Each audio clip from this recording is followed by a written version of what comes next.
नाग पंचमी श्रावण मास की शुक्ल पक्ष की पंचमी तिथि को मनाई जाती है। यह त्योहार नागों की पूजा के लिए समर्पित है। मान्यता है कि इस दिन नागों की पूजा करने से भगवान शिव प्रसन्न होते हैं और भक्तों की मनोकामनाएं पूरी करते हैं। इसके साथ ही नाग पंचमी पर नागों की पूजा करने से काल सर्प दोष से भी मुक्ति मिलती है। नाग पंचमी मनाने के पीछे कई पौराणिक कथाएं प्रचलित हैं। उन्हीं कथाओं में से एक कथा ये नाग पंचमी की सबसे प्राचीन कथा। प्राचीन काल में एक सेठ जी के 7 पुत्र थे। सातों के विवाह हो चुके थे। सबसे छोटे पुत्र की पत्नी श्रेष्ठ चरित्र की विदुषी और सुशील महिला थी, परंतु उसके भाई नहीं था। एक दिन बड़ी बहू ने घर लीपने को पीली मिट्टी लाने के लिए सभी बहुओं को साथ चलने को कहा, तो सभी ने अपना खुरपी ले ली और धलिया और मिट्टी खोदने लगी। तभी वहाँ पर एक सांप निकला, जिसे बड़ी बहू खुरपी से मारने लगी। ये देखकर छोटी बहू ने उसे रोकते हुए कहा, मत मारो इसे, ये बेचारा निरपराध है। ये सुनकर बड़ी बहू ने उसे नहीं मारा, तो सांप एक ओर जाके बैठ गया। तो छोटी बहू ने उससे कहा, हम अभी लौट कर आती हैं, तुम यहाँ से जाना मत। ये कहकर वह सबके साथ मिट्टी लेकर घर चली गई और घर जाकर वो कामकाज में लग गई। तो सांप से जो वादा किया था उसे भूल गई। उसे दूसरे दिन ये बात याद आई कि वो तो सांप को वहाँ पर बैठा कर आई है। तो वो सबको साथ लेकर पहुँची, तो सांप वहीं पर उसे बैठा मिला। उसने देखते ही कहा, सर्प भैया नमस्कार। सर्प ने कहा, तूने मुझे भैया कह दिया है, इसलिए मैं तुझे छोड़ देता हूँ, नहीं तो झूठी बात कहने के कारण तुझे अभी डस लेता। वो बोली, भैया मुझसे गलती हो गई, उसकी क्षमा मांगती हूँ। तो सर्प बोला, अच्छा आज से तू मेरी बहन हुई और मैं तेरा भाई हुआ, जा तुझे जो भी मांगना हो तू मांग ले। वो बोली, भैया मेरा कोई नहीं है, अच्छा हुआ तू मेरा भाई बन गया। कुछ दिन व्यतीत होने पर वह सर्प मनुष्य का रूप रखकर उसके घर आया और बोला कि मेरी बहन को भेज दो। सबने कहा, इसके तो कोई भाई है नहीं, ये कहाँ से आ गया? तो वो बोला, मैं बहुत दूर के रिश्ते का इसका भाई हूँ, मैं तो बचपन में ही बाहर चला गया था।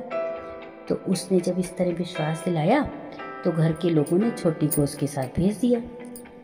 रास्ते में उसने बताया, मैं सांप हूँ, इसलिए तुम डरना मत, मैं तेरा कोई मुँह बोला भाई हूँ, और जहाँ तुझे चलने में कष्ट हो वहाँ मेरी पूँछ पकड़ लेना। उसने कहे अनुसार वैसा ही किया और इस प्रकार वह उसके घर पहुँच गई।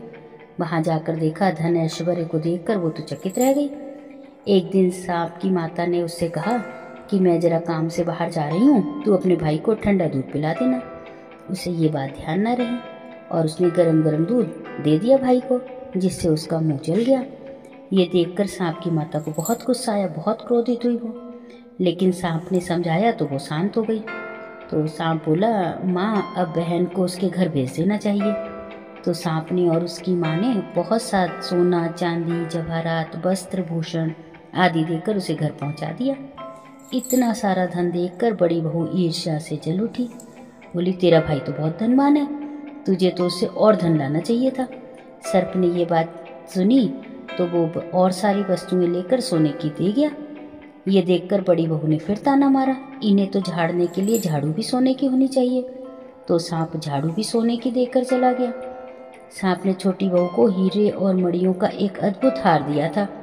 उस हार की तारीफ रानी के कानों तक पहुंची, तो उसने राजा से कहा, सेठ की छोटी बहू का हार मुझे चाहिए। राजा ने मंत्री को हुक्म दिया कि उससे वह हार लेकर शीघ्र उपस्थित हो। मंत्री ने सेठ जी से कहा कि महारानी जी ने छोटी बहू का हार मंगाया है, वो हार पहनेंगी, वो उससे लेकर मुझे दे दो। सेठ जी ने डर के कारण छोटी बहू से हार मांग कर दे दिया। छोटी बहू को ये बात बहुत बुरी लगी। उसने अपने सर्प भाई को याद किया और आने पर प्रार्थना की कि भाई मेरा हार रानी ने छीन लिया है, तुम कुछ ऐसा करो कि जब वो हार उसके गले में रहे तो सांप बन जाए, और जब वह मुझे लौटा दे तो वो हार हीरे और मणियों का हो जाए। सर्प ने ठीक वैसे ही किया। जैसी रानी ने हार पहना वो सांप बन गया। वो देखकर तो रानी चीख पड़ी और रोने लगी। ये देखकर राजा ने सेठ के पास खबर भेजी कि छोटी बहू को तुरंत भेजो। सेठ जी डर गए। राजा न जाने क्या करेगा। वो स्वयं छोटी बहू को साथ लेकर उपस्थित हुए। राजा ने छोटी बहू से पूछा, तूने क्या जादू कर दिया इस हार पर, मैं तुझे दंड दूंगा।